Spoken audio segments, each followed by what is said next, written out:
మీ అందరికీ నమస్కారం మిత్రులారా. ఈ వీడియోలో నేను మెజరింగ్ టేప్లో ఉండే సెంటీమీటర్లు, మిల్లీమీటర్లు, అంగుళాల గురించి, అదే అడుగుల గురించి, మీటర్ల గురించి నేను క్లుప్తంగా వివరంగా వివరించాను. ఈ మెజరింగ్ టేప్లో మొదటగా అంగుళాల గురించి తెలుసుకుందాం. వాటిని ఎలా విభజించారు, చిన్న చిన్న గుర్తులను ఏ విధంగా చదవాలో తెలుసుకుందాం. మిత్రులారా, మెజరింగ్ టేప్ పై భాగంలో కనిపించే 1, 2, 3, 4, 5 అనే సంఖ్యలను సాధారణంగా ఇంచెస్ అంటారు. ఈ టేప్ పై భాగంలో ఉన్న ప్రతి సంఖ్య ఒక ఇంచును సూచిస్తుంది. ఇంచెస్ని తెలుగులో అంగుళాలు అంటారు. 1 అంటే 1 అంగుళమని, 2 అంటే 2 అంగుళాలని, 3 అంటే 3 అంగుళాలని, 4 అంటే 4 అంగుళాలని, 5 అంటే 5 అంగుళాలని చదవాలి. ఆ తర్వాత చూడండి మిత్రులారా, టేపులో ముందుకు వెళ్ళే కొద్దీ 12 అంగుళాల వద్ద ఒక ప్రత్యేక గుర్తు లేదా సంఖ్య కనిపిస్తుంది. ఆ గుర్తుకి అర్థం ఏమిటంటే ఒక అడుగు పూర్తయిందని అర్థం. మిత్రులారా, 11 ఇంచీ తర్వాత 12 ఇంచీ అనేది రావాలి. అయితే 12 ఇంచీలు ఒక అడుగుతో సమానం అని అర్థం. మిత్రులారా, 12 అంగుళాలు పూర్తయితే ఒక అడుగు అవుతుంది.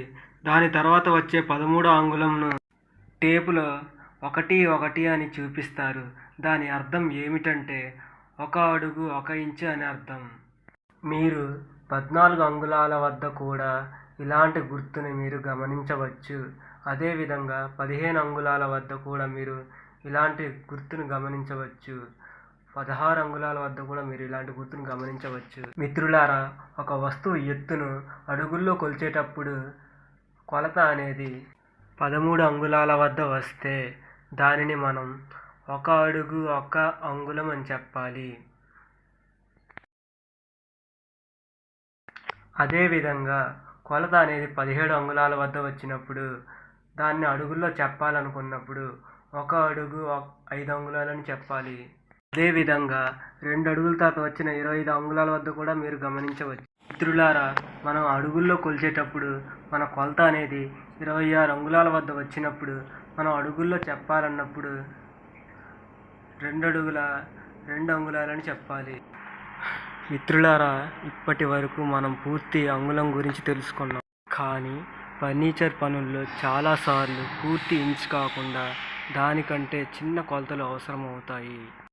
అందుకే ఒక అంగుళాన్ని చిన్న చిన్న భాగాలుగా విభజించారు. ఇప్పుడు ఆ భాగాలను ఎలా చదవాలో తెలుసుకుందాం. మిత్రులారా, ఒక అంగుళాన్ని 2 సమాన భాగాలుగా విభజిస్తే ఈ మధ్యలో ఉన్న పొడవైన గీతను అర అంగుళం అంటారు. ఈ పొడవైన గీతను 1/2 అంగుళం అని కూడా అనవచ్చు. ఇప్పుడు ఒక అంగుళాన్ని 4 భాగాలుగా విభజిద్దాం. ఇలా విభజించడం వల్ల 1 ఇంచులో 4 భాగాలు అనేవి వస్తాయి. వచ్చిన మొదటి భాగాన్ని 1/4 అని, వచ్చిన మూడో భాగాన్ని 3/4 అని గుర్తించాలి. ఇక్కడి నుంచి 1/4 గీత వరకు పావు అంగుళం అని అంటాం. అదేవిధంగా ఇక్కడి నుంచి మధ్యలో ఉండే పొడవైన గీత 1/2 వరకు ఒక అర అంగుళం అంటాం. అదేవిధంగా ఇక్కడి నుంచి 3/4 అనే గీత వరకు మనం 3/4 అంగుళం అని అంటాం. మిత్రులారా, ఇప్పటి వరకు మనం ఒక అంగుళాన్ని 2 భాగాలుగా 4 భాగాలుగా ఎలా విభజించాలో తెలుసుకున్నాం. ఇప్పుడు ఒక అంగుళాన్ని 8 భాగాలుగా విభజిద్దాం.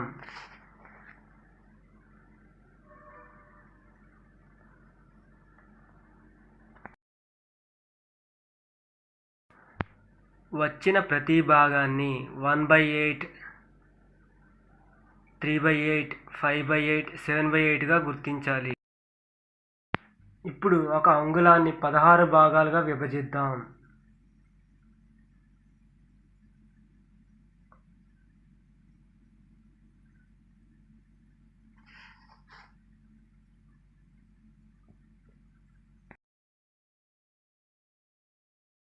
వచ్చిన ప్రతి భాగాన్ని 1/16, 3/16, 5/16, 7/16, 9/16,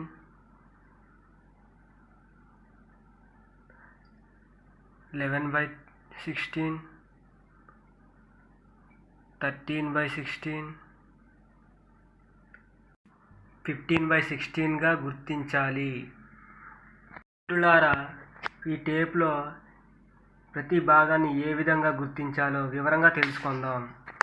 ఒక అంగుళంలో పొడవుగా కనిపించే గీతను మీరు గమనించవచ్చు. దీన్ని 1/2 లేదా అర అంగుళం అని అంటారు. అదేవిధంగా ఈ అర అంగుళం కంటే కొంచెం చిన్నగా కనిపించే గుర్తులను మీరు గమనించవచ్చు. ఈ గీతను దీన్ని పావంగుళం అని అంటాం. అదేవిధంగా ఇక్కడి నుంచి 3/4 వరకు మనం ముప్పావు అంగుళం అని అంటాం. అదేవిధంగా వీటికంటే కొంచెం చిన్నగా కనబడే గీతలను మీరు గమనించవచ్చు. వాటిని నూలు అంటారు. ఒక అంగుళంలో 8 నూళ్ళు ఉంటాయని అర్థం. మీరు గమనించండి మిత్రులారా. అదేవిధంగా నూళ్ళ కంటే కొంచెం చిన్న గీతలను మీరు గమనించవచ్చు. రెడ్ కలర్లో ఉండే ఈ గీతలను అరనూలు అంటారు. మిత్రులారా, ఒక అర అంగుళంలో 4 నూళ్ళు లేదా 4 సూతులు ఉంటాయి. 1, 2, 3, 4. మిత్రులారా, ఒక అంగుళాన్ని చిన్న చిన్న భాగాలుగా విభజిస్తే మనకి నూలు, అరనూలు, పావంగుళం, అర అంగుళం, ముప్పావు అంగుళం అనేది వస్తుంది. మీరు గమనించవచ్చు. మిత్రులారా, ఇప్పటి వరకు మనం అంగుళాల గురించి, అడుగుల గురించి తెలుసుకున్నాం. ఇప్పుడు మెజరింగ్ టేప్లోని మరో ముఖ్యమైన స్కేల్ అయిన సెంటీమీటర్లు మరియు మీటర్ల గురించి తెలుసుకుందాం. ఈ టేప్ కింది భాగంలో కనిపించే 1, 2, 3, 4, 5, 6 వంటి సంఖ్యలు సెంటీమీటర్లను సూచిస్తాయి. ప్రతి సంఖ్య మధ్య ఉన్న దూరం 1 సెంటీమీటర్. ఉదాహరణకు 4 నుండి 5 వరకు 1 సెంటీమీటర్ అనుకుందాం. 1 సెంటీమీటర్ అంటే 10 మిల్లీమీటర్లు అని అర్థం. మిత్రులారా, 4 సెంటీమీటర్ల నుండి 5 సెంటీమీటర్ల మధ్యలో ఉన్న చిన్న చిన్న గీతలను మీరు గమనించవచ్చు. ప్రతి గీత 1 మిల్లీమీటర్ను సూచిస్తుంది. మీరు గమనించవచ్చు.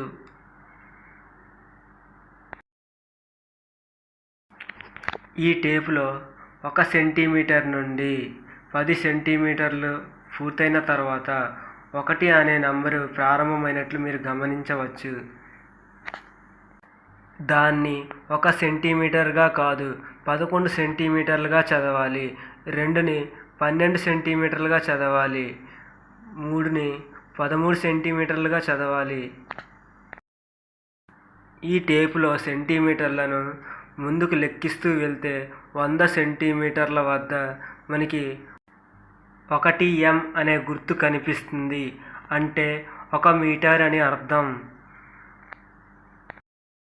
ఇక్కడి వరకు 100 సెంటీమీటర్లు పూర్తయ్యాయని, అది 1 మీటర్కి సమానమని అర్థం. 2m అంటే 200 సెంటీమీటర్లకు సమానమని అర్థం.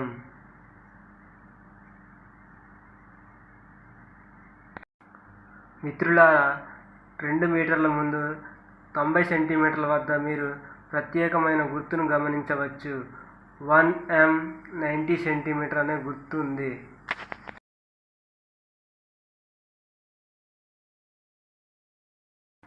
దీని అర్థం ఏమిటంటే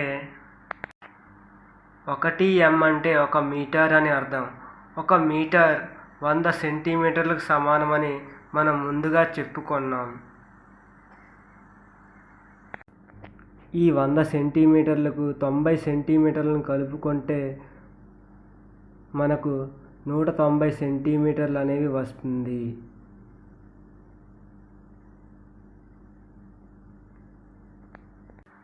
ఈ 1m 90 సెంటీమీటర్లను మనం 190 సెంటీమీటర్లుగా చదవాలి.